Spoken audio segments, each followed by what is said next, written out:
Olá, criptomaníacos! Na década de 90, o então presidente brasileiro Collor confiscou o dinheiro dos brasileiros com a desculpa da alta inflação. Agora, o presidente russo Putin faz o mesmo, mas utilizando outra desculpa: a guerra. Até quando você vai ficar esperando para que surja uma desculpa para que eles tomem o seu dinheiro? E qual é a forma correta de se proteger disso? É sobre isso que vamos falar logo após a vinheta.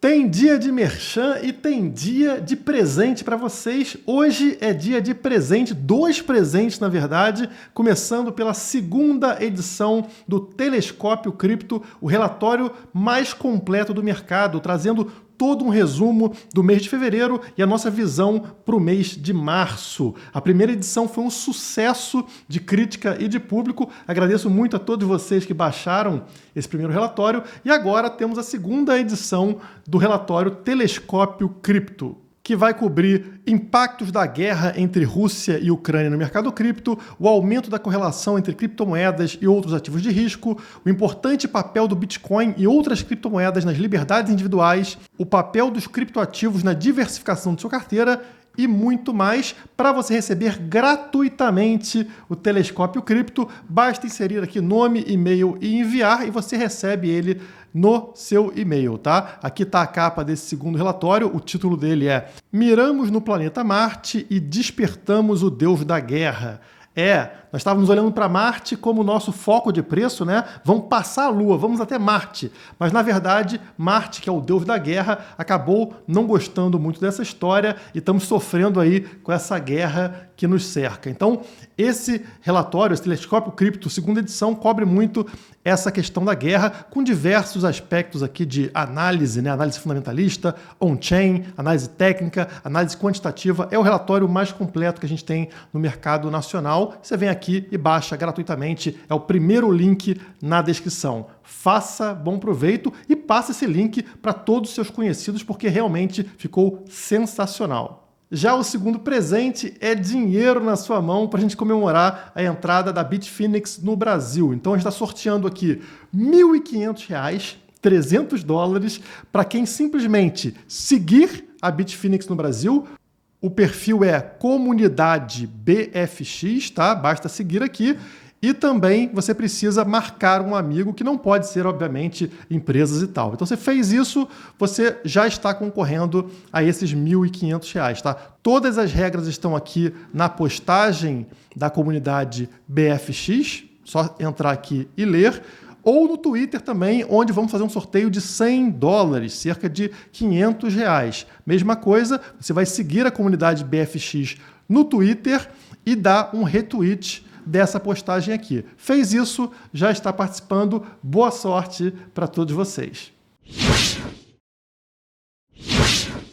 E no momento que começa uma tempestade, um temporal aqui em Santa Catarina, a gente entra na análise gráfica. No vídeo anterior eu marquei para vocês esse triângulo branco e mostrei que houve uma rejeição no topo desse triângulo que coincide com a média móvel de 100 dias, que é esta linha roxa. E disse que, devido a isso, a tendência era o preço buscar mais uma vez aqui o fundo deste triângulo, como aconteceu em todas as vezes anteriores, né? Ó, pegou aqui, desceu, pegou aqui, desceu e agora mais uma vez. É o que está acontecendo nesse momento. Estamos com o risco aqui de ocorrer um rompimento deste triângulo. Não aconteceu porque o dia ainda não fechou. Então vocês percebem que o preço no momento está em $37.600, o fundo do triângulo em 37.800, tá? Então, 37.600 para 37.800, $200 de diferença pequena. Talvez a gente consiga fechar o dia acima do triângulo, né? Dentro desse triângulo aqui. Rompendo, fechando o dia abaixo do triângulo, a maior probabilidade é de continuar caindo e buscar aqui o fundo destas paralelas verdes aqui, né? O fundo está, neste momento, na região dos $33 mil, tá? Então, essa seria a tendência se a gente fechar realmente o dia abaixo dos 37.800. Isso, obviamente, está ligado à aversão de risco devido à guerra Rússia e Ucrânia e também sanções que estão acontecendo com a Rússia e que vão levar a aumento da inflação, aumento de custo ao redor do mundo. Não faz muito sentido colocar o Bitcoin na prateleira de ativos de risco. Ele, na verdade, é um ativo de proteção, mas infelizmente o mercado ainda não entende isso. Eu vou mostrar para vocês aqui por que não faz sentido, tá? E por que o Bitcoin vai subir a longo prazo enquanto outros ativos vão continuar sofrendo. A gente teve essa notícia aqui. A American Express segue a Visa e Mastercard e suspende atividades na Rússia. Temos, portanto, os 3 maiores meios de pagamento do mercado tradicional rompendo atividades com a Rússia. Isso atrapalha principalmente quem? Os indivíduos inocentes, os russos, né? Se isso aqui se aplicasse somente ao governo russo, somente aos parasitas, aos políticos, beleza. Mas não. Quem sofre mais com isso são pessoas pobres. É o povo realmente que não consegue utilizar o dinheiro para o que ele foi criado. Dinheiro é somente um meio de troca, nasceu para substituir o escambo. Você não quer ter que trocar um saco de feijão por uma perna de um bode. Às vezes você não quer bode, o outro cara não quer feijão, é difícil realizar uma troca e o dinheiro resolveu esse problema. O dinheiro não foi criado como uma ferramenta de controle e é assim que ele vem sendo utilizado nessa guerra, né? A Rússia perde acesso às reservas, a Rússia não consegue utilizar bancos, a American Express, Visa e Mastercard cortam e os russos não podem usar cartão para realizar pagamento, o dinheiro perde o sentido, perde os fundamentos dele. Quando você vai numa banca de jornal comprar um jornal, o vendedor lá, o jornaleiro, não está interessado se você é russo, se é ucraniano, se é brasileiro, se é chinês. Ele quer trocar o jornal dele pelo seu dinheiro. E você quer trocar o seu dinheiro pelo jornal dele. Não precisa existir nenhum controle, nenhuma informação acima disso. Mas o dinheiro estatal, ele é usado como uma arma. Ele é usado como uma ferramenta para te controlar. Por isso que o dinheiro perde o sentido. Ele perde o seu principal fundamento, que é permitir a realização de trocas. Não à toa, as moedas estatais têm prazo de validade. Elas vão sendo tão deterioradas com a passagem do tempo que, em determinado momento, elas deixam de existir e são substituídas por outra moeda. Nós que somos brasileiros conhecemos bem esse processo. Quantas moedas a gente já teve no Brasil e foram totalmente desgastadas e substituídas por outras e por outras e por outras. Então, este site aqui, para quem quiser conhecer, é BitRoll. Você consegue encontrar todas as moedas aqui que já foram abandonadas, né? E os motivos para isso. Então tem mais de 590 moedas estatais que são mortas atualmente. A maior parte daqui foi destruída devido à hiperinflação. Algo que é muito comum em países como o Brasil. A inflação vai deteriorando esse dinheiro a tal ponto que ele perde o sentido de ser dinheiro e de servir como reserva de valor para nós que usamos o dinheiro. E aí o que eles fazem? Cortam zeros, trocam o nome do dinheiro ali, pintam a notinha de outra cor e pronto, você bobo continua usando o mesmo dinheiro. Mas vocês percebem aqui que outro motivo muito frequente e que eu destaquei aqui para vocês são as guerras, né? Então, Segunda Guerra Mundial, destruiu várias moedas. Por exemplo, Coupon Mark, da Dinamarca, outra moeda aqui da Eslovênia também foi destruída nesse período, outra guerra que destruiu a moeda sérvia, a moeda polonesa, moeda da Hungria, várias foram destruídas por causa de guerra, outras por causa de hiperinflação, e o Brasil aparece aqui, Brasil Cruzeiro Real, hiperinflação, mais uma, Brasil Cruzado Novo, hiperinflação. Europa sempre tem alguma guerra envolvida destruindo moedas, eles sempre vão encontrar aqui um meio de destruir as funcionalidades, né, as funções de uma moeda. Brasil Cruzeiro, hiperinflação, cruzado, hiperinflação, e assim por diante. Tem a lista interminável de motivos para destruição, né, moedas que foram destruídas completamente com o passar do tempo. A gente não está muito diferente agora com o nosso real, não, que já teve uma desvalorização aí de praticamente 90% do que ele valia, está indo no mesmo processo e até o dólar americano está entrando também nessa.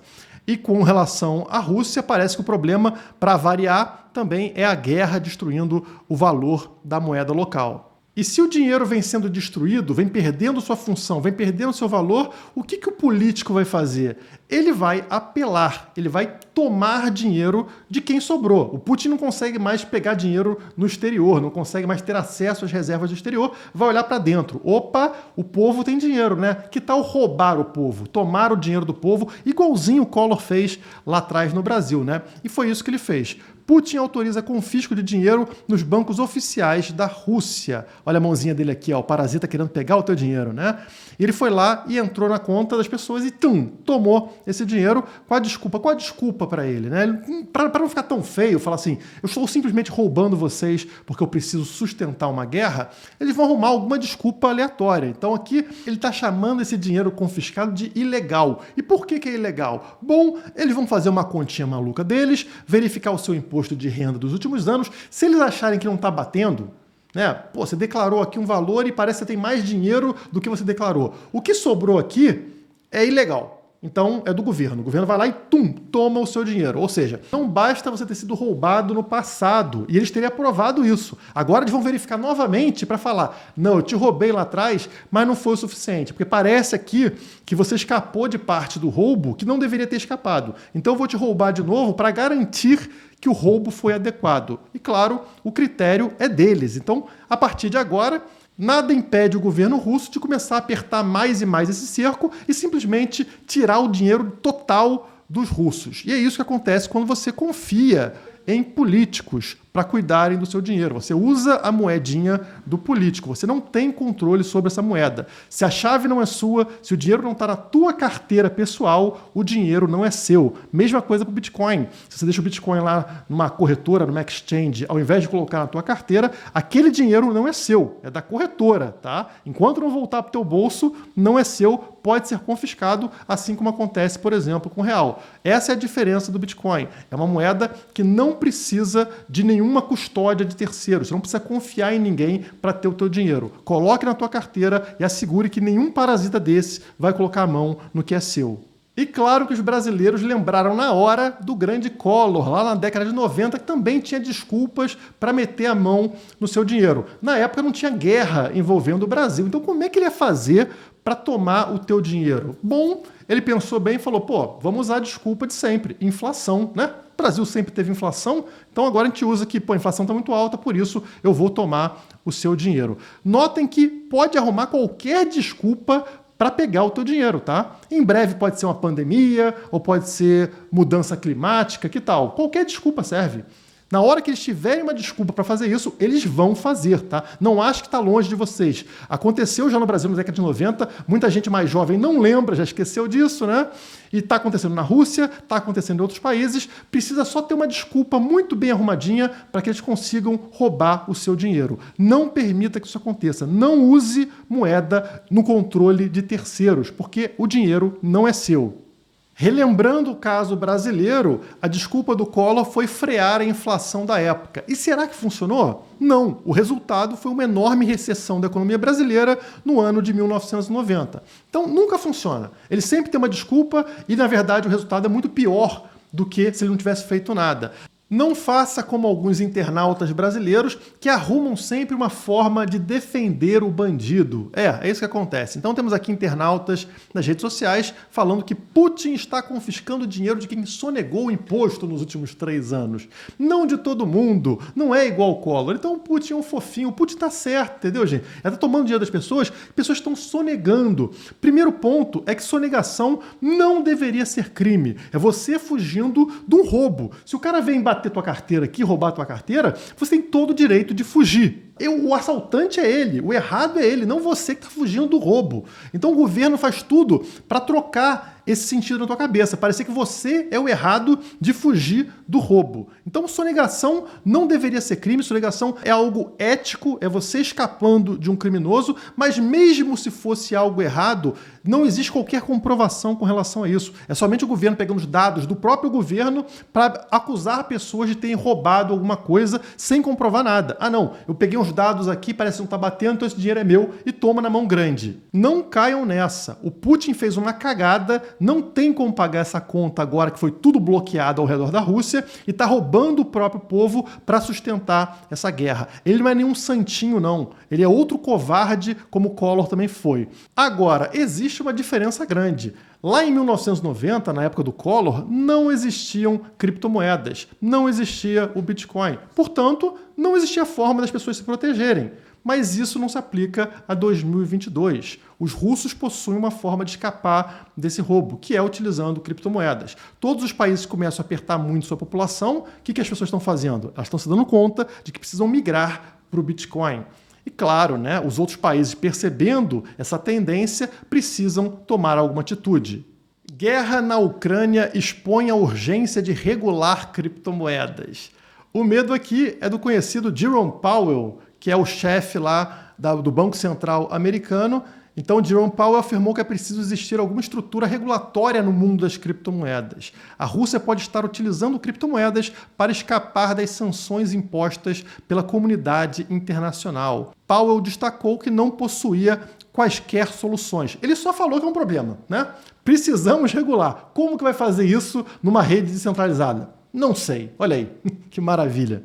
E não pensem que isso aqui, como a desculpa que ele deu, é para segurar o Putin, segurar o governo russo. Não, ele está com medo realmente da migração em massa de indivíduos inocentes como nós para dentro de criptomoedas, porque o governo perde esse controle sobre o seu gado, né? Quero roubar a população. Todos os governos fazem isso, por meio de impostos. Só que, assim como a Rússia fica sem controle da população, não consegue fazer esse processo se as pessoas migrarem para o Bitcoin, o Brasil também não consegue, os Estados Unidos também não consegue, o Canadá também não consegue, e eles perdem esse controle, perdem essa forma de sugar, né, igual um parasita faz realmente, né, de sugar o nosso dinheiro quando eles bem entenderem. Então, para eles, realmente é muito urgente criar alguma espécie aqui de barreira, de regulação que impeça, principalmente os mais pobres, de terem acesso às criptomoedas.